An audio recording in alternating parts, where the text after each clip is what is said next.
इस वक्त जो हालात है ना ऑस्ट्रेलिया के, आप 3 से 4 माह का मार्जिन ज़हन में रख के चलें कि 3 से 4 माह लग रहे हैं मेरे प्रोसेस को, और सम टाइम 5 से 6 माह भी लग सकते हैं। अराउंड टाइम है एप्लीकेशंस का, ऑफर लेटर्स का, वो भी तकरीबन 3 हफ्तों से लेके 4 वीक्स तक चला गया।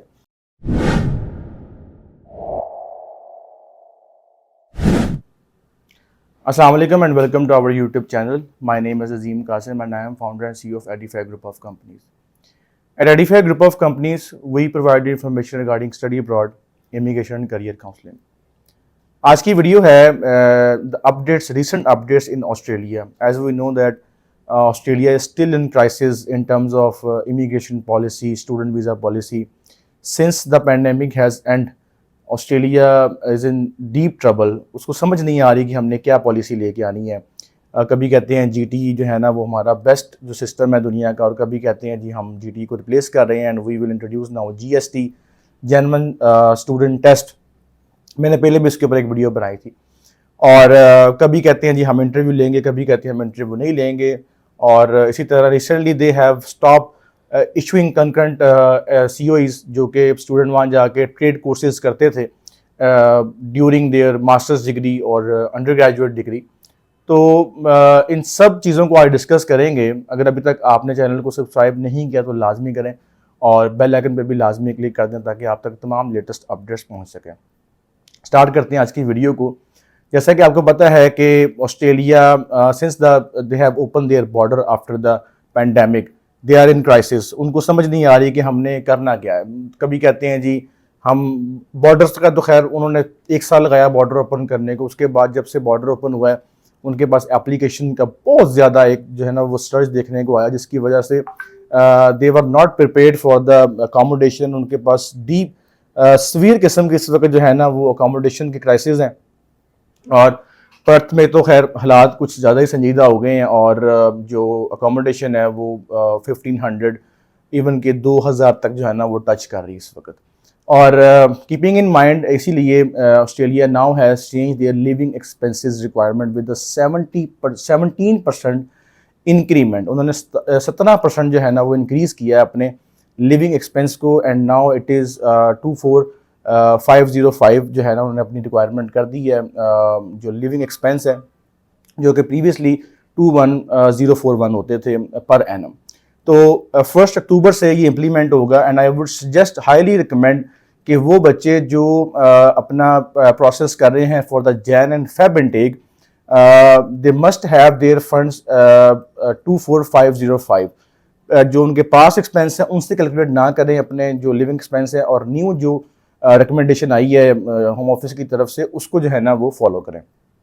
अच्छा, इसके साथ साथ हमने देखा है कि ऑस्ट्रेलिया ने रिक्वायरमेंट चेंज की है कुछ अपनी GTE की, उसको GST में कन्वर्ट किया इन्होंने। अब GST है क्या चीज़ है?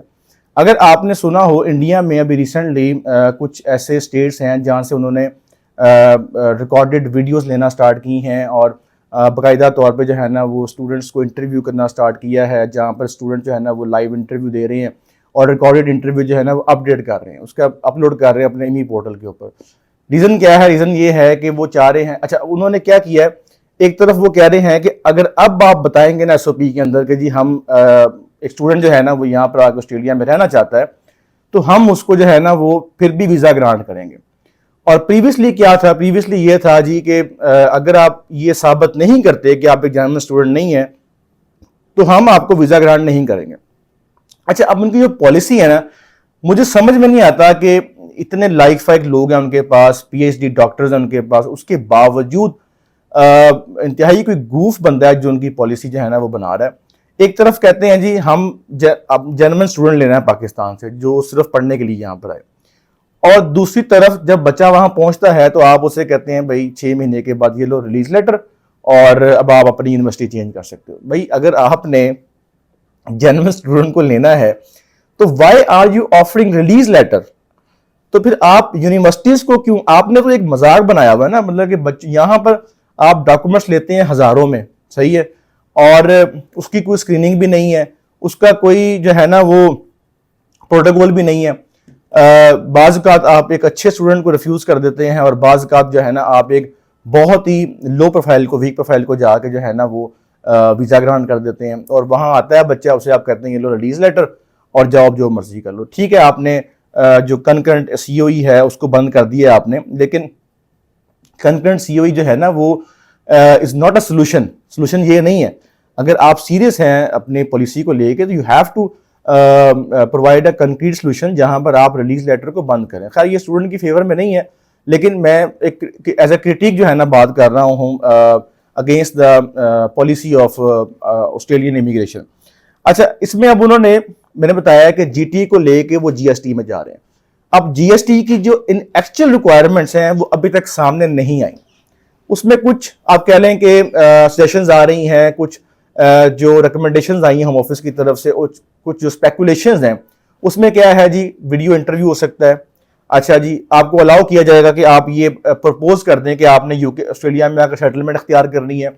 आपको ये अलाउ किया जाएगा कि अगर आप SOL लिस्ट में से अपना कोर्स चूज करते हैं जो कि ऑक्यूपेशन इन डिमांड ऑस्ट्रेलिया के अंदर, तो आपको फिर भी वीज़ा ग्रांट किया जाएगा, क्योंकि आपसे हमारी जो है ना वो इमिग्रेशन की जो है वो नीड पूरी हो रही है। इसी तरह ये स्टेटमेंट भी सुनने में आई है होम ऑफिस की तरफ से कि एक तरफ तो हमें माइग्रेंट्स की ज़रूरत है और हम उनको बैकड्रॉप से लेके आ रहे हैं थ्रू इमिग्रेशन, जो उनका 189, 190, 491 है। जो हमारे अपने ग्रेजुएट स्टूडेंट्स हैं जो ऑस्ट्रेलिया में डिग्री करते हैं, इनको क्यों नहीं हम PR की तरफ लेके जा रहे?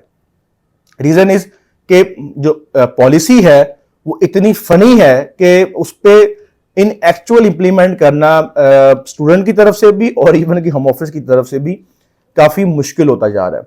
और I think that they have to review their policy very keenly, ताकि जो है स्टूडेंट्स जो है ना उससे स्टूडेंट्स भी और आपको भी, being a country that are looking for migrants, आपको भी उससे बेनिफिट हो सके।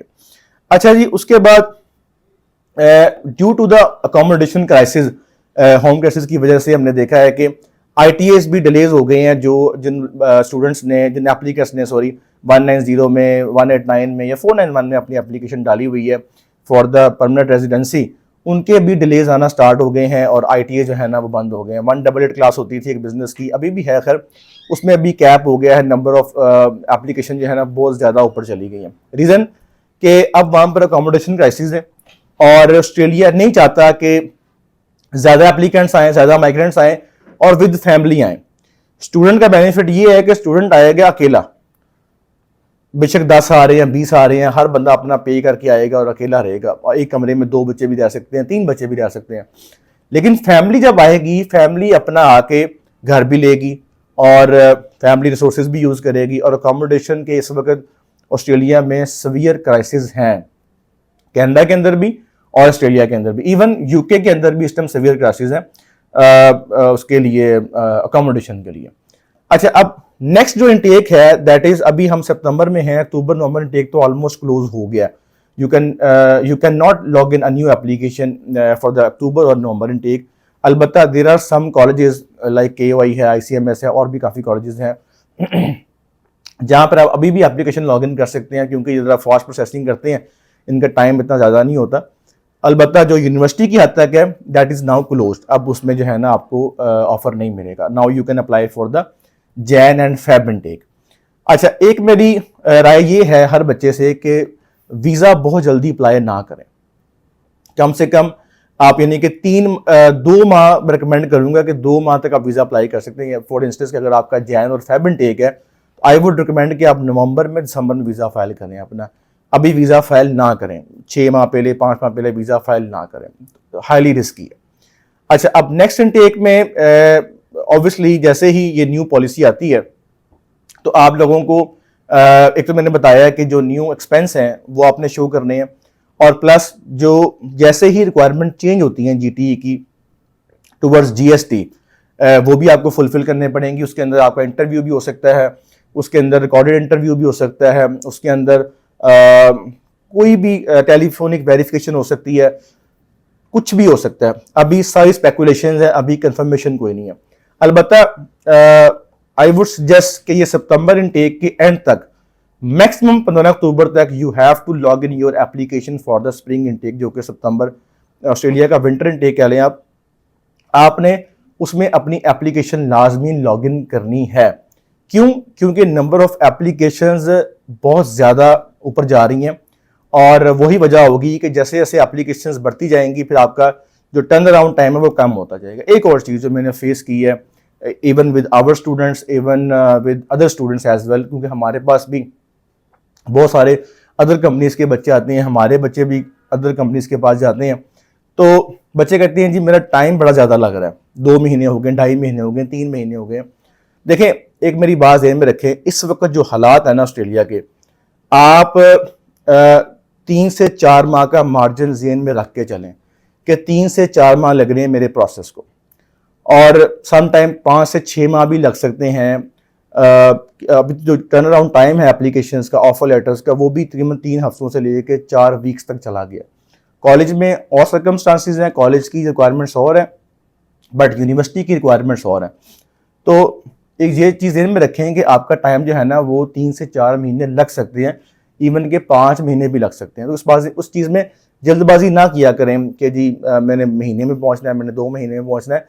Late the counsellor and let the agent decide, अगर आपने एक अच्छा एजेंट चूज किया हुआ है, कि इस प्रोसेस को कैसे चलाना है। ऑब्वियसली कोई भी प्रोफेशनल आदमी इस चीज़ को एक्सेप्ट नहीं करेगा कि उसकी जो है ना वो रेपुटेशन का लॉस हो मार्केट के अंदर, या उसकी नेगेटिव मार्केट हो। और लेकिन जब आप बहुत ज़्यादा हैसल क्रिएट करेंगे कि इसको अभी करें जी, 2 दिन में करें, हफ्ते में करें, तो फिर प्रॉब्लम्स आती हैं।